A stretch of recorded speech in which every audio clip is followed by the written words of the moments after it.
चलिए, आगामी लोकसभा चुनाव की तैयारी की समीक्षा के लिए चुनाव आयोग की टीम का 2 दिवसीय पटना दौरा आज से शुरू होगा और इस 2 दिन के दौरे में आयोग राज्य के सभी मान्यता प्राप्त राजनीतिक दलों और सभी डीएम, एसपी, मुख्य सचिव, डीजीपी, इनकम टैक्स, एक्साइज, परिवहन, वाणिज्यकर, राज्य के लीडिंग बैंक, उनके साथ अन्य अधिकारियों के साथ बैठक करने वाले हैं। दूसरा दिन जो होगा उसमें प्रेस वार्ता होगी और साथ ही आयोग की टीम दिल्ली वापस उसी दिन लौट जाएगी प्रेस कॉन्फ्रेंस करके।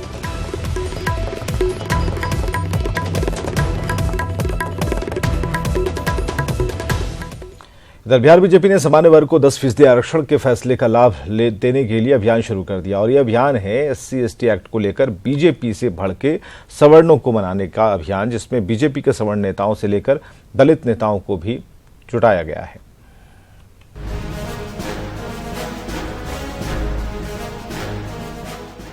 संसद में विधेयक लाकर SC/ST एक्ट को पहले जैसा ही सख्त बनाकर मोदी सरकार ने सवर्णों की जो नाराजगी मोल ली, उसका डैमेज कंट्रोल करने के लिए बीजेपी 10% आरक्षण विधेयक ले आई। अब उस पर बिहार बीजेपी पूरी प्लानिंग के तहत आगे बढ़ रही है। पार्टी ने इसके लिए सवर्ण नेता डॉक्टर CP ठाकुर और दलित नेता संजय पासवान को चुना है। ये नेता पार्टी के सवर्ण समर्थकों के बीच जाकर 10% आरक्षण बिल की खूबियों को गिनाएंगे और उन्हें ये यकीन दिलाएंगे कि बीजेपी सवर्णों की खैरख्वाह है। सरकार ने, प्रधानमंत्री ने और सब लोगों ने मिलकर जो किया, ये सराहनीय काम हुआ। जो उस वर्ग को उठने के लिए एक मौका दिया कि जो और वर्ग को सुविधा जो मिलती थी, इन लोगों को भी कुछ सुविधा मिलेगी। और ऐसा भी है कि किसी वर्ग को जरा भी छुआ नहीं, जिसको जो मिल रहा था उसको कभी डिस्टर्ब नहीं किया किसी को। उसके अलावे इस वर्ग को भी सुविधा दिया।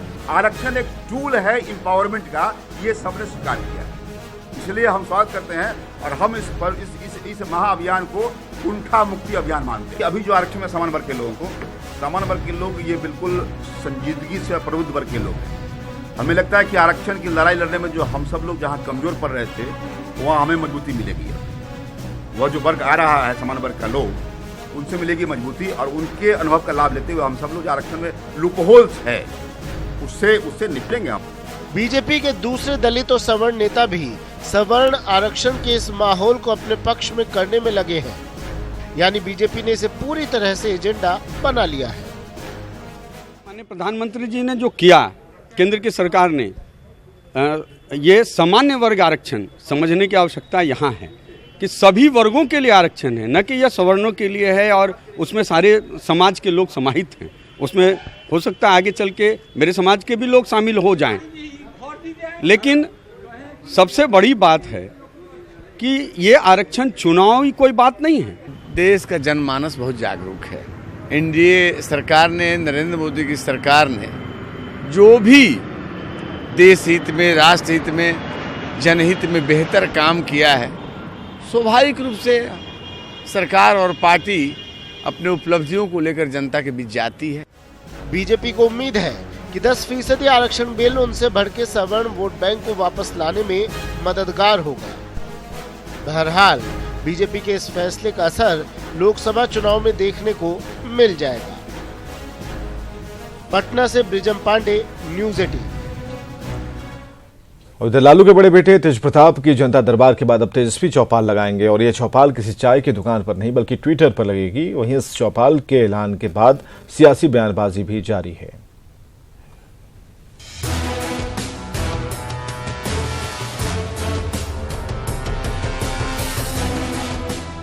2019 के संग्राम को लेकर हर पार्टी, हर नेता अपनी रणनीति बनाने पर लगा है। नेता प्रतिपक्ष तेजस्वी यादव ने भी नई रणनीति बनाई है। अब तेजस्वी यादव ट्विटर पर चौपाल लगाकर लोगों से जुड़ेंगे और लोगों के सवालों का जवाब देंगे। इसकी शुरुआत 17 जनवरी दोपहर के 12 बजे तेजस्वी के आवास से होगी। तेजस्वी ने अपने ट्विटर के जरिए लोगों से जुड़ने और खुलकर अपने सवाल रखने की अपील की है, जबकि विरोधियों ने तेजस्वी के इस चौपाल पर अभी से हमले शुरू कर दिए। बड़े भाई जनता दरबार लगा रहे हैं, छोटे भाई जो चौपाल लगाएंगे ट्विटर पर, ये तो ट्विटर बबुआ है। जनता दरबार तेज प्रताप जी लगा रहे, से क्या फ़ायदा हो रहा है लोगों को, आप लोग को ही मालूम है। कभी साइकिल यात्रा निकाले, वो पंक्चर हो गया, कभी संविधान बचाओ यात्रा निकले, वो खत्म हो गया। अब चौपाल लगाने वाले हैं। मतलब तरह तरह के, अब भिन्न भिन्न तरह के ये लोग नाटक कर रहे हैं। ये बिहार की जनता बखूबी जानती है। दरअसल बीजेपी की तैयारियों को देखते हुए अब आरजेडी भी पूरी तरह से लोगों से जुड़ने में जुटी हुई है। पहले ही तेज प्रताप जनता दरबार लगाकर समर्थकों का विश्वास जीतने में लगे हैं। वहीं तेजस्वी इस नए चौपाल के जरिए अपने समर्थकों में जोश भरेंगे। आरजेडी तेजस्वी के इस रणनीति को रामबाण बता रही है। श्री तेजस्वी यादव जी ट्विटर पर चौपाल लगा करके लोगों की राय जानेंगे, उनकी समस्या जानेंगे, तो इसको लेकर के विपक्ष इतना परेशान क्यों हो जाता है? जब कोई मन की बात करता है, उसका क्या फ़ायदा मिल रहा है, उसका क्या फ़ायदा मिला? तो हम कर रहे हैं तेजस्वी यादव जी के बढ़ते ग्राफ से बौखलाहट में हैं। उत्तर प्रदेश जाते हैं तो बेचैनी, चौपाल लगाते हैं तो बेचैनी, ट्वीट करते हैं तो बेचैनी। अब इसका तो कोई इलाज है नहीं। सोशल मीडिया के फायदों को हर पार्टी बखूबी समझती है और यही वजह है कि अक्सर सोशल मीडिया पर राजनीतिक पार्टियों के बीच वार देखने को मिलता है। अब तेजस्वी के इस सोशल स्टंट का फायदा कितना मिलेगा, ये वक्त बताएगा। वहीं दूसरी पार्टियां इसका जवाब कैसे देती हैं, ये देखने वाली बात होगी। न्यूज़ 18 बिहार के लिए पटना से रवि एस नारायण की रिपोर्ट। इधर रोहतास की डेहरी में विधानसभा का उपचुनाव होना है और ऐसे में उम्मीदवार को लेकर सभी दलों में आपसी खींचातानी चल रही है, लेकिन आरजेडी में आपसी कलह सतह पर आ गया है।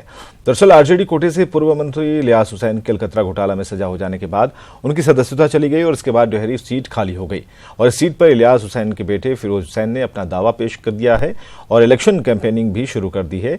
वो क्षेत्र में खुद को प्रत्याशी बताते हुए लगातार जनसंपर्क कर रहे हैं और इधर इलियास हुसैन के करीबी रहे नकीब अहमद ने भी प्रचार करना शुरू कर दिया। उनका कहना है कि लालू प्रसाद और नेता प्रतिपक्ष तेजस्वी यादव ने उन्हें प्रत्याशी बनाने का आश्वासन दिया है। वंशवाद का आरोप, सिर्फ बेटा होने से वंशवाद का आरोप लगा देना ये ठीक बात नहीं है। अगर प्रतिभा में मेरे अंदर कुछ कमी है तो वो आरोप लगाएं। अगर मैं उनसे किसी भी मामले में कम हूँ या भारतीय संविधान या भारत का कानून मुझे लड़ने के लिए अक्षम घोषित करता है तब तो मैं नहीं लड़ सकता हूँ। लेकिन जब मेरे में जब क्षमता है और कानूनन मुझे अधिकार है तो मैं लड़ूंगा और कोई मुझे रोक नहीं सकता है। अगर लालू जी का आदेश हुआ, मुझे टिकट मिला तो मैं बिल्कुल चुनाव जीत करके दिखा दूंगा। उनके पिताजी के अपने नाम पर है, अब मैं अपने नाम पर हूँ तो बहुत फर्क होता है। अपने नाम पर जो पब्लिसिटी लेता है या समाज का वर्क किया हो उसकी बात जुदा है, और जो अपने पिताजी के नाम पर हो तो उसकी जो है बात दूसरी है। शिक्षा सुधार यात्रा के दौरान मोतिहारी पहुंचे रालोसपा सुप्रीमो उपेंद्र कुशवाहा के बयान के बाद महागठबंधन के नेताओं में बेचैनी बढ़ गई। दरअसल सीट शेयरिंग से पहले रालोसपा नेता मोतिहारी सीट से अपनी दावेदारी पेश कर रहे हैं। इन्हें लेकर आरजेडी के नेता इससे बचकाना हरकत करार दे रहे थे। रालोसपा के किसान प्रकोष्ठ प्रदेश अध्यक्ष ने जातीय समीकरण का हवाला देते हुए मोतिहारी सीट से दावेदारी पेश की है। महागठबंधन के जो भी उम्मीदवार होंगे उसको हम लोग जिताने का काम करेंगे। महागठबंधन एक ऐसा गठबंधन है जिसमें उन तमाम क्षमताएं मौजूद है जो मोदी जी को सत्ता से हटाने का काम करेगी और नीतीश कुमार को बिहार के मुख्यमंत्री के कुर्सी पर से हटाने का काम करेगी। महागठबंधन का जो भी उम्मीदवार होगा वो उम्मीदवार यहाँ से जीतेगा और इसी दिशा में जितने भी घटक दल हैं हम सब लोग मिलकर काम कर रहे हैं। सबसे पहले तो रालोसपा का जो दावा है, उपेंद्र कुशवाहा जी जो बोल रहे हैं, बचकाना बयान दे रहे हैं। गठबंधन का नेता हमारे राष्ट्रीय अध्यक्ष आदरणीय लालू प्रसाद यादव जी हैं और वो बिना शर्त के हमारे गठबंधन में वो शामिल हुए हैं। पिछले साल जो एमपी चुनाव जीत कर आया था, हार करके भी हम उससे ज़्यादा वोट लाए थे मोतिहारी में। और मेरा जो संगठन है शायद बिहार में सबसे ज़्यादा मजबूत संगठन इस मोतिहारी पूर्वी चंपारण का है। औरंगाबाद की आईपीएस बहू अपर्णा ने दक्षिणी ध्रुव पर पहुंचकर एक नया कीर्तिमान रच दिया है। ऐसा करने वाली अपर्णा देश की पहली महिला आईपीएस बनकर न सिर्फ औरंगाबाद बल्कि देश का नाम भी उन्होंने रोशन किया। आपको बताएं कि वर्तमान में अपर्णा उत्तराखंड के देहरादून में आईटीबीपी के डीआईजी के पद पर तैनात है और अपर्णा के पति संजय कुमार भी यूपी कैडर के एक आईएएस अधिकारी हैं। इनकी इस उपलब्धि पर घर वाले बेहद खुश हैं। वहीं केंद्रीय गृह मंत्री राजनाथ सिंह ने भी अपर्णा को बधाई दी है। बहुत अच्छा महसूस कर रहे हैं। पूरे परिवार में उस पर पूरा गर्व है। इसके साथ साथ पूरे देश का गर्व उस पर है। गत वर्ष भी ऐसा काम किया।